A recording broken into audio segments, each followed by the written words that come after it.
Si comme moi vous galérez à trouver des idées cadeaux pour un geek pas trop cher, vous êtes tombé sur la bonne vidéo. Je vais vous présenter une quinzaine d'articles que j'ai achetés dont la plupart coûtent moins de 30 €. Je les ai testés et vous allez voir, dans le lot, il y en a qui sont géniaux.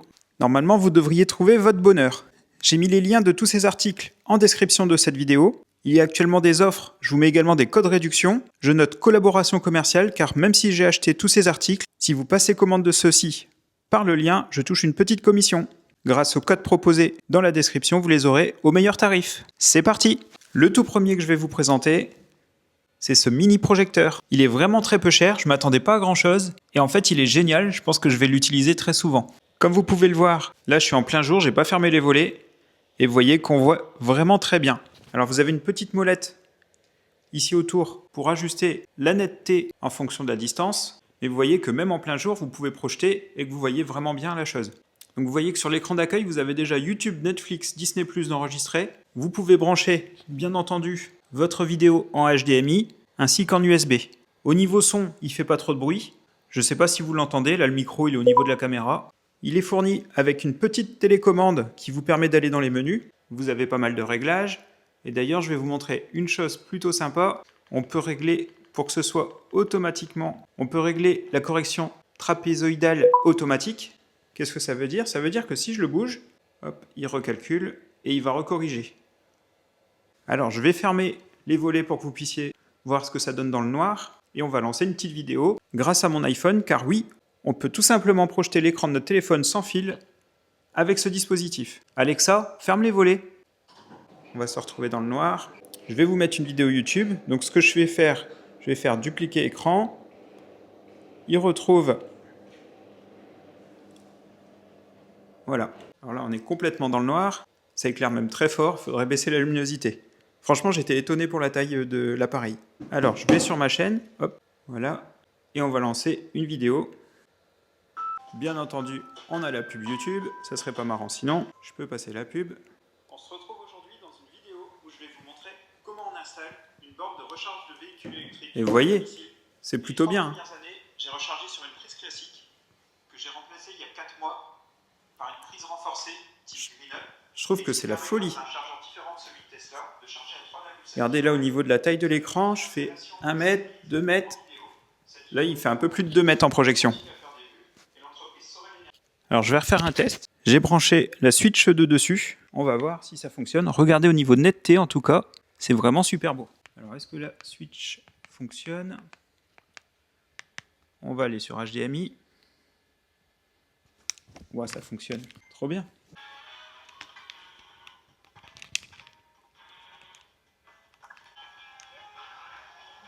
Pour 40 €. Je trouve ça vraiment génial.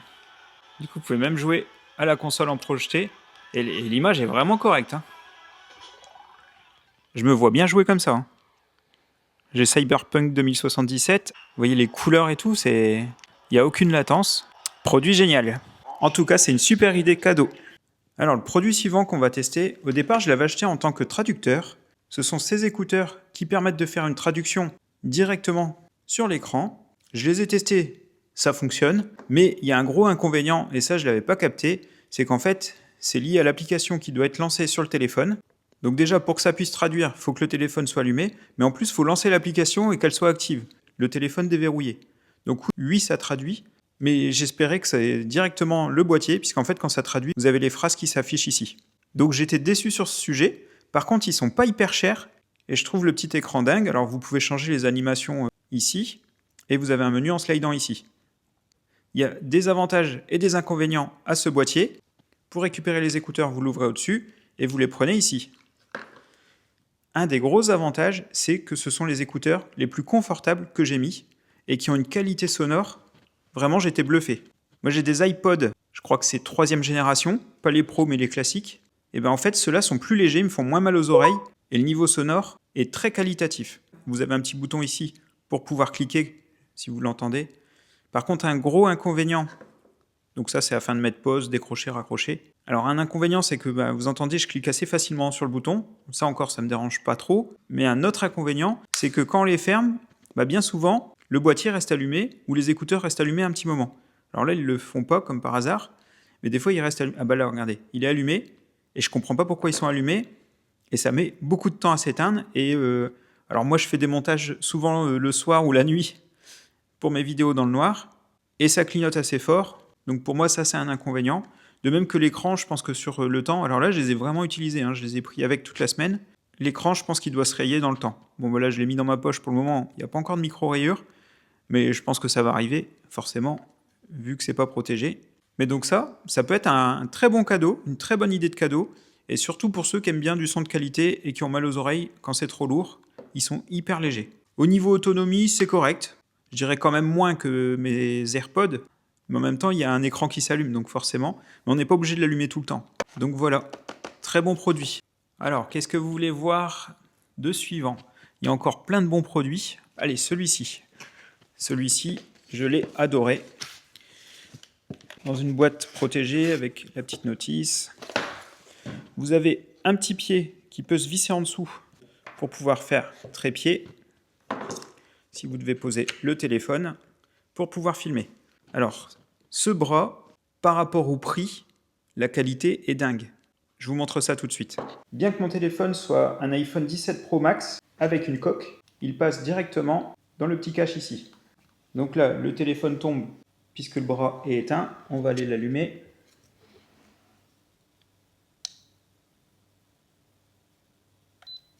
Vous voyez que d'office, il se règle tout seul. Et vous voyez que je peux me balader. Vous pouvez le bouger dans tous les sens. L'écran va rester droit tout le temps. Alors vous voyez qu'ici, je peux bouger. Il va garder toujours l'horizon.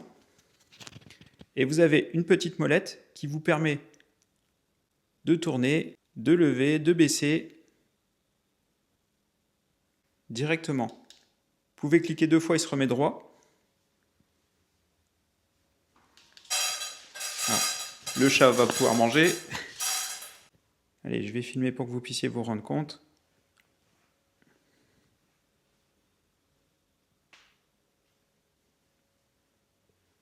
Voilà, je me balade directement avec mon bras.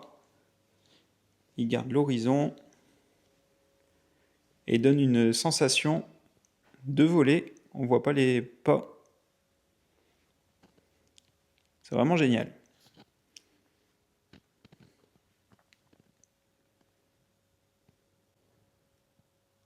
Je peux bouger directement à partir de la petite molette. Vraiment, ce bras télescopique est de super qualité. Allez, article suivant, on va tester ça. Alors, qu'est-ce que ça peut bien être? Vous vous demandez? Eh bien, il suffit de toucher ici. Et on a la réponse. Il s'agit d'un chargeur de téléphone qui peut charger en même temps en induction téléphone, montre connectée et écouteur. Alors, vous avez des petits anneaux en métal, vous en avez 2 si vous avez 2 téléphones. Si votre coque n'est pas MagSafe, ce qui est mon cas, vous pouvez ajouter cet anneau en dessous de votre coque. Voilà, donc là je l'ai mis. Alors j'ai pas enlevé le petit autocollant, mais sinon vous pouvez l'enlever. Et le téléphone vient ici se charger en induction. Alors vous pouvez bien entendu le laisser dans la version allongée, horizontale, mais ça peut vous faire support en même temps de téléphone pour regarder vos séries. Et là c'est un support assez sympa. Vous voyez l'aimant ici, toc. Alors après, qu'est-ce que vous avez d'autre? Vous avez 2 petites trappes à ouvrir, où là vous avez un support pour votre Apple Watch, et là pour vos AirPods. Alors comme je vous le disais avant, j'ai des AirPods 3, mais je viens de les perdre, donc du coup je ne veux pas vous le tester. Mais ici ça charge également en induction. Donc ce petit chargeur, je le trouve sympa pour le mettre sur un bureau. Alors le câble qui est fourni, c'est un noir, hein. Là j'ai sorti mon câble de téléphone pour la démo. Mais sinon c'est bien un câble noir qui est fourni avec. Après il y a plusieurs coloris, là je l'ai pris en noir, je le trouve assez sympa. Allez, on passe à la suite. R36S. Cette petite console, c'est la folie. En fait, c'est un émulateur qui vous permet de jouer à de nombreuses consoles. Vous pouvez aller jusqu'à la PSP. Bon, très honnêtement, c'est la limite en termes de puissance. Vous pouvez passer les jeux, mais il y a quelques latences sur la PSP. Vous avez également PlayStation, Neo Geo, Game Gear, Dreamcast, Mega Drive, Nintendo. Tout ce qui est plus rétro, par contre, ça fonctionne parfaitement, zéro lag, et ça fonctionne super bien. Je vous ai fait une vidéo de présentation complète que je vous remets à la fin de celle-ci à droite. Pour le prix, je la trouve vraiment géniale. Le format est parfait pour le transporter. Faites juste attention à une chose, c'est que quand vous la recevez, il y a plein de jeux dessus. Et en termes d'émulation, ce que vous avez le droit de faire, c'est de garder uniquement les jeux que vous avez réellement en physique. Mais bon, au niveau console, personnellement, j'adore le rétro gaming. Et ça, c'est un cadeau idéal. Le rapport qualité-prix est génial. Vous voyez la luminosité de l'écran. Cadeau suivant, micro DJI. Donc là, c'est le Mic Mini. C'est celui que j'utilise actuellement et sur lequel vous m'entendez. Il ressemble à ça. Alors là, j'ai mis la petite pomponnette pour le vent, puisque je filme souvent en extérieur quand je fais des vidéos de véhicules. Vous avez un réducteur de bruit actif. Alors il y a même deux niveaux. De base, il y en a quand même un. Ici, il est activé quand vous le voyez en jaune. Vous appuyez une fois sur le clic ici. Et là, il est désactivé. Je ne sais pas si vous entendez fort la différence. Je le verrai au montage. Hop, je le réactive. Alors, ce type de micro est dingue. Là, j'ai commandé un deuxième puisqu'il va sur ma DJI Osmo Pocket 3. Mais il peut aller également sur des téléphones, en iPhone, directement pour ceux qui font du montage. Ce sont d'excellents micros. Alors, ça résonne peut-être un petit peu à l'intérieur parce que je fais ça dans mon séjour. Alors, il est prévu que je vous présente cet Osmo Pocket 3 et ce micro DJI. Mais ça sera l'objet d'une future vidéo lorsque j'aurai le temps. Au niveau batterie, la batterie est dingue. C'est-à-dire, alors c'est en dizaines d'heures, je ne sais plus combien précisément, je crois peut-être 15 heures. Mais c'est vrai que je le recharge très très rarement et je l'utilise très très souvent. Donc ça oui, si vous connaissez quelqu'un qui est geek et qui fait des vidéos, ça pourra grandement l'intéresser puisque la qualité du son par rapport au son du micro de l'iPhone, il n'y a pas photo. Allez, on va passer à ce mini drone. Alors j'avais fait un test d'un drone, le H36 si je dis pas de bêtises. Je vous remets la vidéo de celui-ci à la fin à gauche si vous voulez le voir. Donc c'était le même type de drone mais sans caméra. Dans les commentaires, certains me disaient ça serait bien d'avoir une caméra. Celui-ci pour à peine plus cher permet de le faire. Alors d'ailleurs j'ai chargé la batterie pour la démo. Je l'avais testé sans la charger la première fois. Je vais juste remettre la batterie. Pour l'allumer, vous avez un petit bouton ici. Voilà. Vous voyez que le capteur s'est remis. On va le poser au sol au milieu. Au niveau fonctionnement, c'est plutôt simple. Vous le recherchez en Wi-Fi. Vous lancez l'application qui est sur le petit livret. Voilà, ça trouve tout de suite le drone. De ce côté-là, zéro souci. Vous démarrez la manette. Vous faites au bas pour qu'il capte. Alors vous avez un petit support ici. Mais très honnêtement, il n'est pas hyper qualitatif.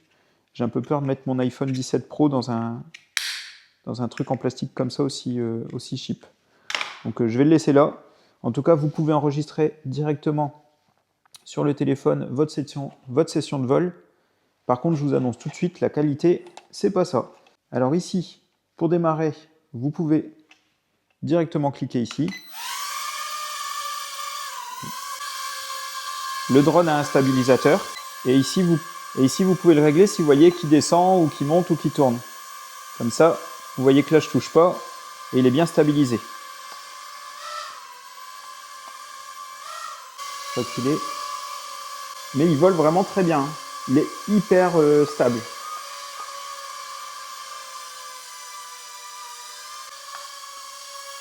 Voilà. Et comme il est protégé avec les bords, vous pouvez ne pas casser les hélices. Il y a des petites hélices de rechange au cas où. Et pour s'arrêter, vous appuyez là et il se pose. Je viens de mettre la vidéo dans la galerie. Et vous voyez qu'elle est directement enregistrée dans mon téléphone. Donc un cadeau très sympa. Honnêtement, les enfants comme les parents peuvent y jouer et s'amuser. On va l'éteindre. Alors je vois l'heure qu'il est. Je vais devoir aller chercher les enfants à l'école. Pour vous, je vous reprends tout de suite. Mais pour moi, ça sera dans 2 jours. Maintenant, on va passer à 2 accessoires Marshall. Sur le site, il était écrit qualité plus. Donc je m'attendais à ce que ça soit du vrai. Et je peux déjà vous dire que ce ne sont pas des articles officiels. Alors sur le speaker, il y a zéro doute, vu que déjà l'emballage ne fait pas apparaître la marque. En revanche, les écouteurs Marshall, donc ils étaient sous blister, l'emballage peut le faire penser. J'ai quand même de sérieux doutes, car en plus d'être bien moins cher que les officiels qu'on peut trouver sur d'autres sites, la qualité laisse à désirer. Alors je trouve que le boîtier fait cheap au niveau de la fermeture, et les écouteurs un petit peu aussi, notamment quand ils se connectent au téléphone, il y a une voix en anglais de mauvaise qualité qui le dit, qui indique la connexion Bluetooth. Alors après, pour le coup, ils sont très légers, ils vont bien dans l'oreille, mais je trouve que le son a un peu moins de basse que celui-ci. En tout cas, en termes de qualité, je préfère le son du petit boîtier HTC que de ces écouteurs Marshall. Alors, ils sont quand même un petit peu plus chers que les écouteurs pas chers du tout du site AliExpress. Mais bon, si vous recherchez des vrais Marshall, je pense pas qu'il faut commander ça, hein. Pour autant, ils fonctionnent bien et l'autonomie est vraiment correcte. Le boîtier est très léger. En termes de taille, c'est pas du tout le même format. Le boîtier est un petit peu plus long, par contre, il est beaucoup moins épais. Allez, passons au deuxième produit Marshall, qui est cette enceinte Bluetooth. C'est une petite enceinte portative. Ce que j'aime bien, c'est qu'en fait, ici, vous avez un petit support pour pouvoir l'accrocher partout où vous allez, même sur un poteau. Grâce à son petit support, vous voyez ici, vous pouvez l'accrocher vraiment partout et c'est élastique, vous pouvez le mettre même sur du plus large. Alors même s'il ressemble visuellement au vrai, pareil, compte tenu de la boîte, j'ai très peu de doutes sur le fait que ce soit un faux. Et après, sur les finitions, regardez au niveau du nom, ici vous avez un petit peu de doré sur la partie noire. Donc vous voyez que c'est pas parfait, Marshall ne sortirait jamais un produit comme ça. Niveau qualité sonore, on va regarder ce que ça donne. S'il y en a un qui a la vraie enceinte, est-ce que ça démarre comme ça? Je suis même pas sûr que le dessus soit précisément comme celui-ci. Donc vous avez l'indicateur de batterie, un bouton plus-moins, la recherche Bluetooth, et au dos, vous avez cette petite languette en caoutchouc qui se lève, qui vous permet d'accéder à un port USB, à un lecteur de carte micro SD et un port USB-C pour la recharge. Voilà, je viens de le connecter sur mon téléphone et il s'appelle Willen. Il n'y a même pas le nom Marshall dans le Bluetooth. Qu'est-ce qu'il vaut en termes sonores? On va voir ça tout de suite. On peut passer les musiques directement ici.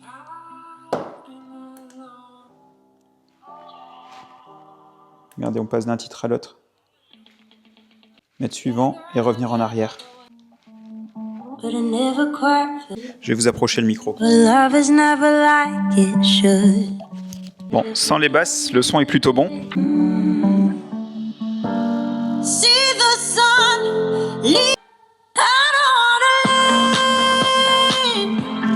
Je coupe le son puisqu'il y a des droits. Alors c'est correct quand même, mais avec très peu de basses. Je ne sais pas si la vraie a la même qualité sonore, je pense qu'elle est au-dessus quand même. Après, c'est suffisant si vous vous déplacez, que c'est pour une soirée, une petite soirée entre amis et que vous voulez mettre un peu de musique. Ça peut faire l'affaire, ou si vous voulez écouter de la musique en travaillant, en bricolant, bon, ça peut faire le job. Article suivant. Alors ça, je ne l'ai pas encore ouvert, mais c'est un cadeau qu'on peut faire parce que honnêtement, moi là, ça va réellement me servir. Et je pense qu'il y a beaucoup de personnes à qui ça va servir aussi. C'est un disque dur SSD.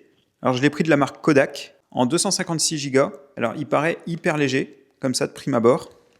En SSD, c'est que ça va bien plus vite qu'un disque dur classique. Donc je vous conseille ce type de technologie. Et moi je fais des sauvegardes de certains fichiers sur plusieurs disques durs, car on ne sait jamais, on n'est jamais à l'abri d'un disque dur qui lâche, ça arrive. Donc au moins, en plus en SSD, ça copie hyper vite dans les deux sens, que ce soit pour aller vers l'ordinateur ou importer de l'ordinateur sur le disque dur.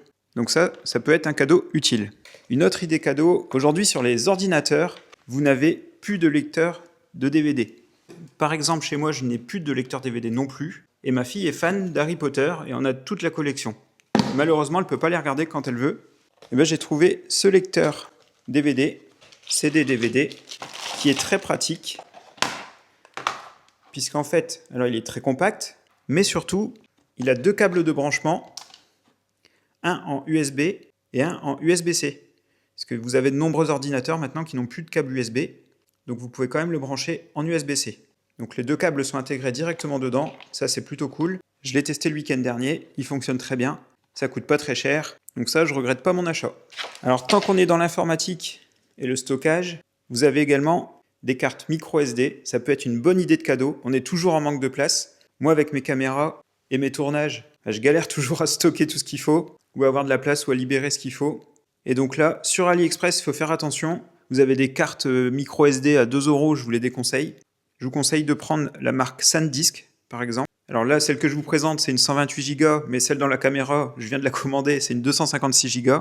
Pour vous donner un ordre d'idée, avec la DJI Osmo Pocket 3, ça me permet de filmer à peu près 4h30 en qualité 4K et 60 fps, donc 60 images par seconde. Donc ça peut être une excellente idée. 128 Go, c'est déjà pas mal. Après, ça dépend les besoins, si la personne aime faire des photos, des vidéos. J'ai pris une U3 A2 V30. Alors ensuite, un article que j'ai pas encore testé. Des étiquettes partout, du coup, on le voit pas. C'est une souris qui ressemble à celle d'Apple. En enlevant l'étiquette, vous voyez un peu mieux. On va l'ouvrir. On a un petit câble de recharge en dessous. Alors, j'ai jamais vu la vraie d'Apple. Mais en tout cas, c'est designé un peu comme celle d'Apple. Vous avez le petit bouton pour pouvoir l'allumer ici. Bon, les cliquent un peu fort quand même. Et en fait, vous pouvez le voir dessus. La molette, il n'y en a pas. C'est une touche tactile ici pour faire la molette de défilement. Si vous avez également des idées cadeaux tech, je suis preneur. Quel est l'article qui vous a le plus intéressé? J'espère que cette vidéo de présentation vous aura plu. On se retrouve bientôt pour de nouvelles vidéos. Salut!